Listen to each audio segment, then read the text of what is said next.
สวัสดีค่ะพ่อแม่พี่น้องสวัสดีFCทุกท่านเนาะค่ะกลับมาพบมาพอกับเจตาพารวยคือเก่าค่ะในทางช่อง YouTube คลิปนี้เจตาก็จะวางแนวทางของลาวพัฒนาค่ะลาวพัฒนาวันที่18ที่ผ่านมาเห็นอยู่ในประวัติของเลขล็อกจิกค่ะ18ที่ผ่านมาสาวน้อยหน้ามนต์คนขยันคนนาหลักลดไปครับพี่น้องลาวพัฒนาออก329 3ตัวบน43ล่างของเลขล็อกจิกรุดไปเนาะกับขอโทษขออภัย2 งวดติดขออภัยหลายๆที่แนวทางเพิ่นบอกเขาบ่เดินเนาะค่ะก็บ่เป็นหยังเนาะค่ะเจตากับ FC ให้กำลังแรงใจคือเก่าบ่ว่าจะเขาจะหลุดเป็นกำลังแรงใจให้กันและกันเหมือนเดิมค่ะมาตามต่อไปใหม่แนวทางใหม่กับเลขล็อกจิกเนาะค่ะสาวน้อยหน้ามนต์คนน่ารักมาตามกันต่อไปใหม่วันที่20ค่ะแนวทางใหม่ของเลขล็อกจิกลาวพัฒนาวิ่งรูดเพิ่นให้มาเขา6ตัวเดียววิ่ง2ตัว4หางค่ะ68 69 62 64 3ตัวค่ะ669 646 2ตัวเพิ่นเน้น2หางค่ะ69กับ64 3ตัวเน้น2หาง669 646วิ่งลูด6ตัวเดียวเนาะพี่น้องแคปหน้าจอค่ะใครจะไปต่อกับเลขล็อกจิกไปต่อวันศุกร์ค่ะวันที่24เลขล็อกจิกหลุดลามอยู่แล้วนะพี่น้องเลขล็อกจิกสาวน้อยหน้ามนต์คนน่ารักแคปหน้าจอค่ะไปจะไปต่อกับเพิ่นครับขอบคุณขอบคุณหลายๆที่ให้แนวทางมาวางทางช่องของเจตาเนาะค่ะครับขอบพระคุณเป็นอย่างสูงต่อไปค่ะต่อไปเป็นของใครเซียนซุ่มค่ะเซียนซุ่มวันที่18ที่ผ่านมาครับพี่น้องของเซียนซุ่มลาวพัฒนาออกวันที่18 329 3ตัวบน43ล่างค่ะของเพิ่นเขาไป9ตัวเดียววิ่งหลุด2ตัวมา1ตัวเนาะค่ะเซียนซุ่ม2ตัวมา1ตัวค่ะก็ถือว่าเดินว่าเข้าอยู่เนาะพี่น้องถือว่าเดินอยู่เซียนซุ่มหลุดไป2งวดเนาะค่ะ2ตัวชัดเจนหลุดแล้วหลุดเลยเจตาเป็นกำลังใจให้คือเก่าค่ะเป็นกำลังใจให้กันและกันกับขอบคุณขอบคุณเซียนซุ่มค่ะที่ให้แนวทางมาวางทางช่องของเจตาเนาะกับขอบพระคุณเป็นอย่างสูงมาไปใหม่กับเพิ่นพี่น้องลาวพัฒนากับเซียนซุ่มวิ่งกับเพิ่นให้มา5กับ6 2ตัว4หางค่ะ5 6 5 7 6 7 6 8เบิ้ล5 5 6 6 3ตัวค่ะ3หาง7 5 6 4 6 8 6 5 6วิ่งลูดเพิ่นให้มาเด่นทั้ง2ตัว5กับ6 5 6กับ6 8ค่ะเน้น2หาง2ตัว7 5กับ7 5 6 4 6 8 3ตัวเน้น2หางค่ะแคปหน้าจอค่ะไปจะไปต่อกับเซียนซุ่มแคปหน้าจอไปลุ้นกันใหม่วันศุกร์เนาะค่ะพี่น้องลุ้นกันใหม่ไปต่อวันศุกร์ที่20กับลาวพัฒนาแคปหน้าจอค่ะแล้วไปต่อ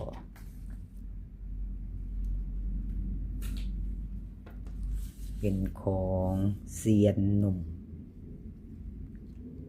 สายวิ่งสายลูด FC ของเซียนหนุ่มภายตามเซียนหนุ่มวิ่งลูดเพิ่นเนาะพี่น้องเพิ่นเข้าอยู่เด้อค่ะเข้ามาอยู่2ตัวหนึ่งครับขอโทษขออภัยแทนเซียนหนุ่มค่ะ2ตัวเพิ่นบ่เดินมาเนาะ43อยู่คนละมองพี่น้องน่าเสียดาย3อยู่นี่4อยู่นี่ขออภัยแทนเซียนหนุ่มเนาะค่ะไปเบิ่งประวัติเพิ่นอีกงวดหนึ่งสายวิ่งสายลูดค่ะเซียนหนุ่มถือว่าเดินว่ามาอยู่เด้อค่ะพี่น้องวิ่งอยู่2ตัวมา1ตัวเนาะค่ะเซียนหนุ่มมาไปต่อไปใหม่ เซียนหนุ่มวิ่งลูดค่ะเพื่อนให้มา7 กับ 8 7 กับ 8 2 ตัว4 หางค่ะ70 80 79 89บึ้นค่ะ77 กับ 88 3 ตัวค่ะ3 ตัว3 หาง278 28 289 778วิ่งลูดดินทอกันค่ะวงกลมในทั้ง2 ตัว7 กับ 8 2 ตัวเน้น2 หางค่ะ79 กับ 89 3 ตัวเน้น2 หาง278 289ไปจะต่อกับเซียนหนุ่มแคปหน้าจอค่ะแคปไว้ไปรุ่นกันวันศุกร์2 ทุ่มครึ่งเนาะพี่น้องแคปไว้ไปพิจารณาใหม่ของเซียนหนุ่มเนาะเซียนหนุ่มพาหมู่ไปเที่ยวลาวหรือพา FC เพิ่นไปข้ามโขงไปลาวพัฒนาเนาะเป็นวันศุกร์เด้อเซียนหนุ่ม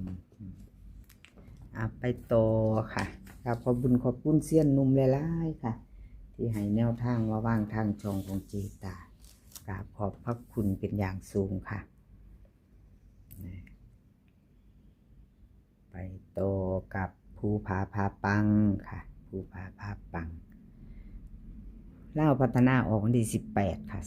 329 3 ตัวบน43 ล่างภูผาพาปังเพิ่นเข้าไป3เนาะค่ะวิ่งรูดของเพิ่นมี3 ตัวเข้าไป3 ตัว1ค่ะแต่ว่าเขาทั้งบนทั้งล่างเด้อกับพี่น้อง3 บน 3 ล่างเนาะ2 ตัวไม่มาไม่เดินค่ะ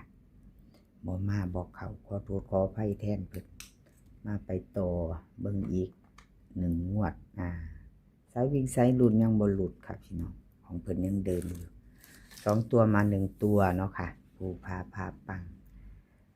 มาพิจารณาแนวทางใหม่ของภูผาพาปังไปต่อกันวันที่20เนาะค่ะ24ถ้าชอบก็จัดค่ะขัดก็ผ่านชอบไปพิจารณาแคปหน้าจอไว้ภูผาพาปังค่ะลาวพัฒนาเพิ่นให้มา8 กับ 0ค่ะ2 ตัว4 หาง08 03 83 88ค่ะ3 ตัว2 หาง880 803ค่ะวิ่งลูดเพิ่นเด่นทอกันเด้อค่ะ8 กับ 0วงกลมให้เท่ากันเนาะค่ะ8 กับ 0ภูผาพาปัง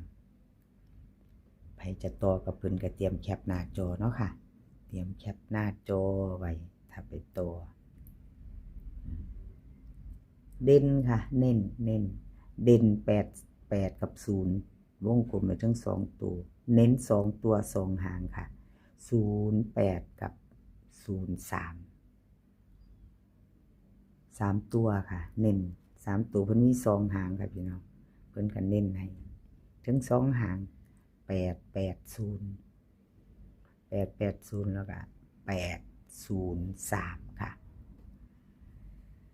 FC ใครจะตามต่อภูผาพาปังวันที่20เตรียมแคปหน้าจอไว้เนาะค่ะแคปหน้าจอแล้วไปต่อกับเพิ่นภูผาพาปัง FC บอกว่าจะเป็น FC เก่า FC ใหม่เนาะค่ะกับขอบคุณหลายๆเนาะที่เข้ามากดไลค์กดแชร์เป็นกำลังแรงใจให้เจตาพารวย